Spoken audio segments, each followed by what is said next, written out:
తెలంగాణ రాష్ట్ర వ్యాప్తంగా 5 రోజుల పాటు ఎస్ఎఫ్ఐ జిల్లా కలెక్టరేట్ ముట్టలకు పిలుపునిస్తా ఉంది. నిన్న మొన్న తెలంగాణ రాష్ట్రంలో కొన్ని కలెక్టరేట్లు జరిగాయి. ఈరోజు ఖమ్మం జిల్లా కలెక్టరేట్ ముందు ఎస్ఎఫ్ఐ ముట్టడి చేయడం జరుగుతూ ఉంది.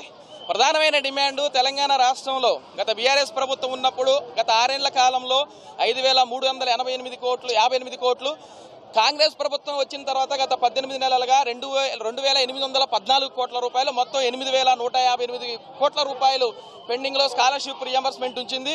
ఈ ఫీజు రియంబర్స్మెంట్ స్కాలర్షిప్ ఇవ్వకపోవడం వల్ల విద్యార్థులు తీవ్రమైన సమస్య ఎదుర్కొంటున్నారు. ఒక పక్క ప్రైవేట్ కాలేజీలు మేము చదువులు చెప్పలేమని, సర్టిఫికేట్లు ఇవ్వలేమని, డబ్బులు కట్టాలని ఒత్తిడి చేస్తూ ఉన్నారు. దానితో పాటు ఈ విద్యా సంవత్సరం నుంచి ప్రభుత్వం ఎవరైతే విద్యార్థులు ఉన్నారో పేద విద్యార్థులు 13 లక్షల మంది ఎస్సీ, ఎస్టీ, బీసీ, మైనార్టీ వర్గాలకు సంబంధించిన విద్యార్థులు వాళ్ళు చేరేటప్పుడే వాళ్ళ ఫీజు వాళ్లే ముందు కాలేజీలో కట్టిన తర్వాత మాత్రమే తర్వాత అకౌంట్లో జమ చేస్తామని చెప్తున్నారు. ఇది అన్యాయమైన పద్ధతి. కాబట్టి స్కాలర్షిప్ రాజ్యాంగం ఇచ్చిన హక్కు, ఇది భిక్ష కాదు ప్రభుత్వం ఇచ్చేది. తక్షణమే తెలంగాణ రాష్ట్రంలో ఇచ్చిన హామీ ప్రకారం, ఎన్నికల మేనిఫెస్టోలో కాంగ్రెస్ ఇచ్చిన హామీ ప్రకారం 8,158 కోట్ల రూపాయలు పెండింగ్ బకాయిలను విడుదల చేయాలి. లేకుంటే రాష్ట్ర వ్యాప్తంగా విద్యార్థులు సమీకరించి అవసరమైతే చలో సెక్రటేరియట్ నిర్వహిస్తాం, చలో హైదరాబాద్ నిర్వహిస్తాం.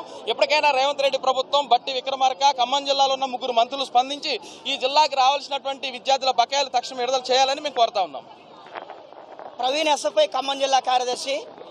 ఈరోజు విద్యారంగ సమస్యలు పరిష్కరించాలని పెండింగ్లో ఉన్నటువంటి 8,158 కోట్ల పెండింగ్ స్కాలర్షిప్స్ రియంబర్స్మెంట్స్ విడుదల చేయాలని చెప్పేది వేలాది మంది విద్యార్థులతో ఖమ్మం జిల్లా కలెక్టరేట్ని ముట్టడిస్తా ఉన్నాం.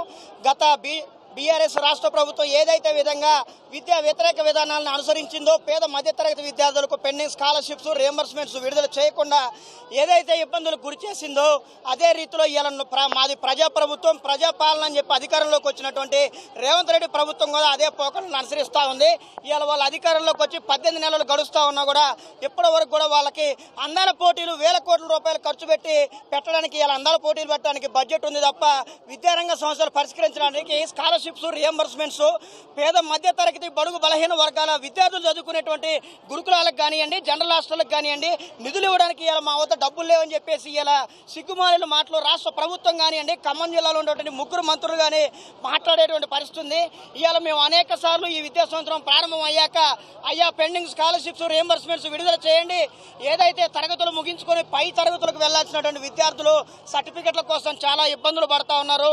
యాజమాన్యాలు వాళ్ళకి సర్టిఫికెట్లు ఇస్తలేవు. ఒక పక్క వడ్డీలకు డబ్బులు తెచ్చి ప్రైవేట్ పాఠశాలలు, కళాశాలలు మేము నడపలేమని చెప్పేసి ఇలా యాజమాన్యాలు ఇబ్బందులు పడతా ఉన్నారు. మీరు తక్షణమే వీటిని రిలీజ్ చేయాలి. మన జిల్లాకు 3 మంత్రులు ఉన్నారు అని చెప్పేసి బట్టి విక్రమార్కని, పొంగులేటి శ్రీనివాసరెడ్డిని పలుమార్లు కలిసి వినతి పత్రాలు ఇచ్చినా కానీ ఎలాంటి నిమ్మకి నీరెత్తినటువంటి విధంగా మంత్రుల పోకలు ఉన్నాయి తప్ప విద్యారంగ సమస్యలు పరిష్కరించే విధంగా ఎక్కడ